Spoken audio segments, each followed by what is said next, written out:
Olá, você está no canal Zooming In. Hoje falaremos sobre quem é Karl Marx. Ideias têm consequências, às vezes boas, às vezes ruins, e às vezes catastróficas, como as ideias de Karl Marx. Nascido em Trier, na Alemanha, em 1818, Marx não inventou o comunismo, mas foi com suas ideias que Lenin e Stalin construíram a União Soviética, Mao Tse-tung construiu a China comunista, e inúmeros outros tiranos, desde os Kims na Coreia do Norte até os Castros em Cuba, construíram seus regimes comunistas.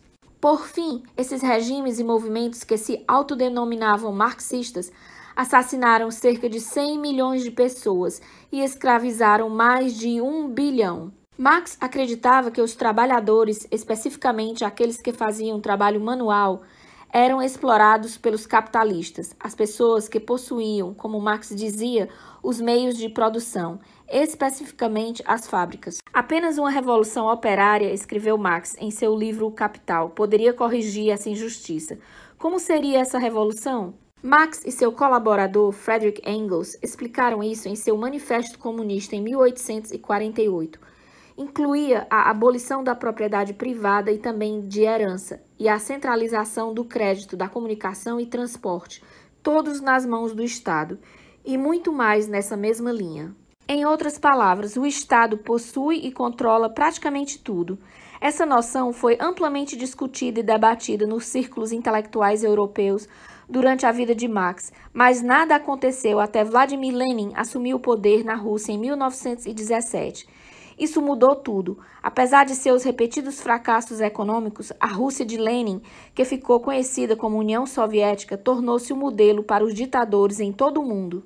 Onde quer que as ideias de Marx fossem praticadas, a vida piorava. Não um pouco, mas muito.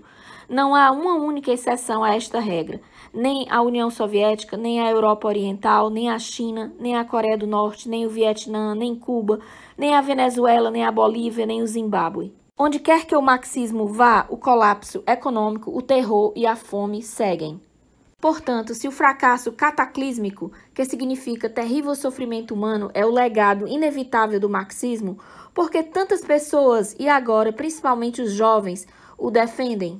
A resposta mais comum que os defensores do marxismo oferecem é que eles, quem são eles? Lenin, Stalin, Chaves, nunca realmente praticaram o marxismo. Todos eles, de alguma forma, entenderam as ideias de Marx de forma errada. Eles dizem que o marxismo é, em sua essência, compartilhar o que temos, de cada um de acordo com sua capacidade, para cada um de acordo com suas necessidades, como Marx colocou. Talvez isso seja bom para você, mas o que isso significa? Quem determina a habilidade? Quem determina a necessidade? A resposta é o Estado, ou seja, a elite dominante, quem tem todo o poder. É por isso que a verdade é essa: ditadores marxistas como Vladimir Lenin, Mao Tse-tung e Pol Pot realmente acertaram o marxismo. Eles queriam o poder absoluto e o marxismo deu a eles o caminho para obtê-lo. Karl Marx nunca teve que enfrentar as consequências de suas teorias. Ele viveu a maior parte de sua vida adulta respirando o ar livre da cidade de Londres, na Inglaterra, vivendo da generosidade de seu colaborador e patrono Friedrich Engels, que por acaso herdou seu dinheiro de seu rico pai comerciante. Marx passou seus dias na sala de leitura do Museu Britânico, pesquisando e escrevendo. Embora estivesse obcecado com o termo científico, ele nunca foi capaz de reunir dados para provar suas teorias.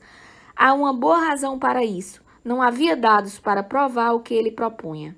Durante todo o seu tempo na biblioteca do Museu Britânico, Marx não encontrou nenhuma evidência que sugerisse que o capitalismo, ou seja, a livre troca de bens e serviços por meio de negócios, fosse uma fase passageira.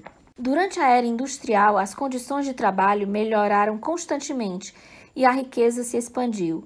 Marx teve que confiar em relatórios desatualizados para defender sua tese, e mesmo assim ele teve que manipular os dados para que eles se ajustassem às suas teorias pré-determinadas. Marx realmente não tinha interesse em provar suas teorias. Ele sabia que elas poderiam ser postas em prática apenas pela força bruta.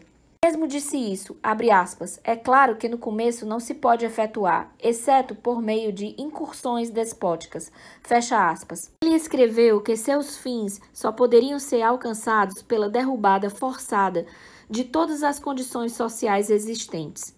Isto é, religião, família, bens pessoais, liberdade e democracia. Todos eles tiveram que ser eliminados para alcançar a visão de Marx de um paraíso terrestre. Mas, como poucas pessoas renunciam voluntariamente às suas liberdades e propriedades, a criação de um Estado marxista sempre exigiu armas, prisões e execuções sumárias. Os muitos discípulos de Marx, de Lenin em diante, nunca consideraram isso um problema. Alguns, como o revolucionário garoto propaganda Che Guevara, consideravam isso um bônus. Che Guevara se vangloriava e dizia: "Não preciso de provas para executar um homem. Eu só preciso de provas de que é necessário executá-lo." Depois de toda a morte, sofrimento e destruição que o marxismo causou, muitos ainda se escondem atrás da ideia de que ele nunca foi realmente colocado em prática, mas ele foi. Eu sou Neda Bezerra para o canal Zooming In.